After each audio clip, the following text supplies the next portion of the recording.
Good morning. It is May the 1st. It is Sunday morning. I am starting to prepare a lot of things to do with rhubarb. I love rhubarb. It's really good for you. And I love the colour and I love the taste. What I am going to make today, I can't take any credit for the first recipe because it's not mine. It is the most amazing cook through my childhood growing up and all through my years, and I have got every single cookbook of hers, and it's Delia Smith. I think she's amazing, but that's a personal thing. I've probably done in the Essentials cookbook probably nearly every recipe, probably a handful not, but nearly. So today, because we're getting into a little summer coming up, I am going to make rhubarb crumble ice cream. Trust me, it is gorgeous. And then with a few little bits of rhubarb left, I'm just going to cook them down and make a little mini crumble for later on. So how you start is, and it's a slightly unusual, so bear with me. You make your crumble.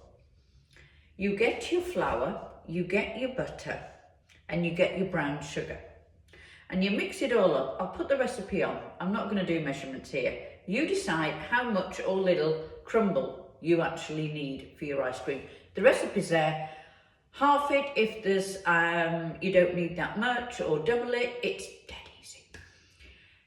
The trick this way is you make the crumble mix and you make it quite fat. Don't break it down. You want it quite chunky. And to save time and energy and my beautiful nails, I put it in a whizzer, and I whiz it up and it comes out this consistency. So it's quite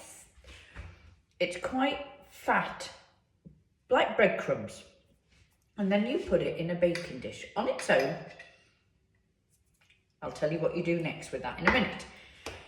You then chop the rhubarb up, and how you want this to be is in little cubes, this sort of size is great, because you want it to cook down quite quick.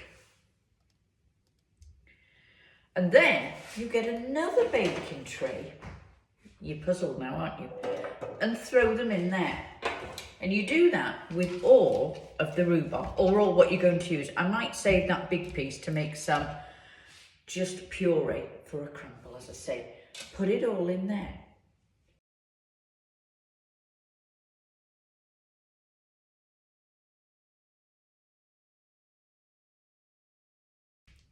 When it's all chopped, in your dish, sprinkle on your lemon juice. Big fat lemons I had, they were huge. Now, I don't do normal white sugar. I do a bit of brown sugar, but I don't do normal white sugar. And I have this sugar substitute, and you can get it in all really good health stores. And you hardly need any.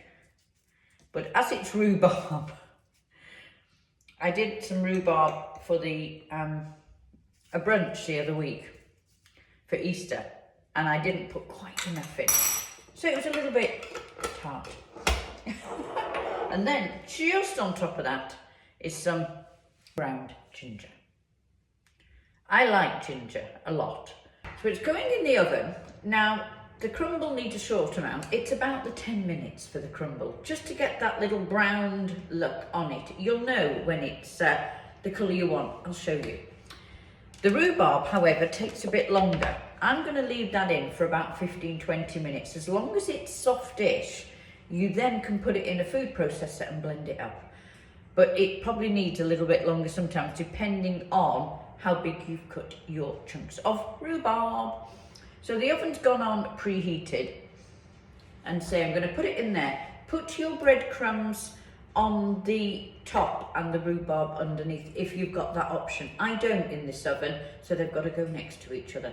The next stage is you've whisked your crumble, you've pureed your rhubarb, and all you're going to do now is add the whipped cream.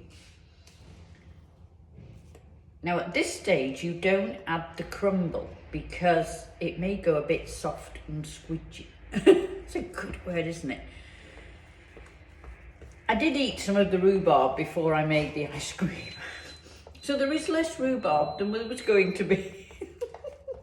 It was so nice. And I wanted a lovely fresh dessert.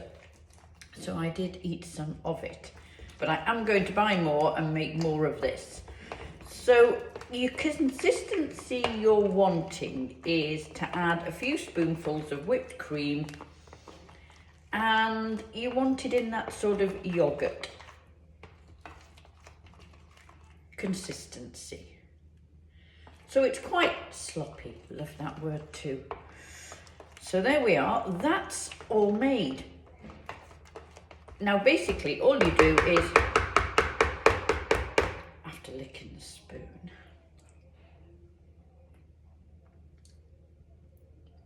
of course you've got to test it, haven't you? Perfect. So then you put that in the freezer. That's it. 3 or 4 hours. At that point, it's almost set, but isn't. It means you can stir again. And at that point, you had the crumble. In between, waiting for the ice cream to do, I've got dressed, which is good on a Sunday morning. And I left the ice cream out for about 10 minutes. And it's gone quite mushy now, which is lovely. And then all we're going to do is add, I don't think we need all of this, so I'm going to save some of that and put it back in the freezer. You can freeze the crumble crumb. And then all you're going to do is just push it in. It's not quite thawed, which is good, which is what we want. Now, if you're feeling you needed something else to add in this, you could add some rhubarb liquor if you'd got any liqueur, but I have seen some once, but I haven't got any. That would be rather yum. Wouldn't it be lovely?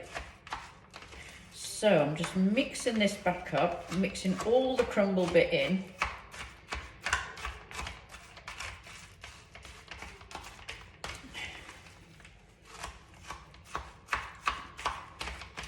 So when all this has been mixed in, it goes back in the freezer and you just leave it until you need it. And I'm just going to push it down. There's no real reason to, but I just like it organised in there. Now you could put it into smaller little dishes and then you can just get a smaller little dish out each time. And then again, compulsory to lick the spoon. Oh, I might just have to try some, obviously quality control and all.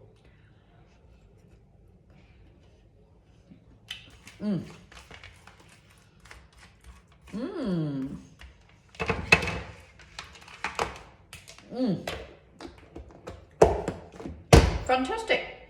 There we are. Back in the fridge, from the freezer, 2 hours. And now you have got homemade rhubarb crumble ice cream, courtesy of Delia Smith. So there we are. You have a lovely rest of your day, and I look forward to seeing you at the weekend when I'm going to do lovely picnic afternoon tea for VE Day on Sunday.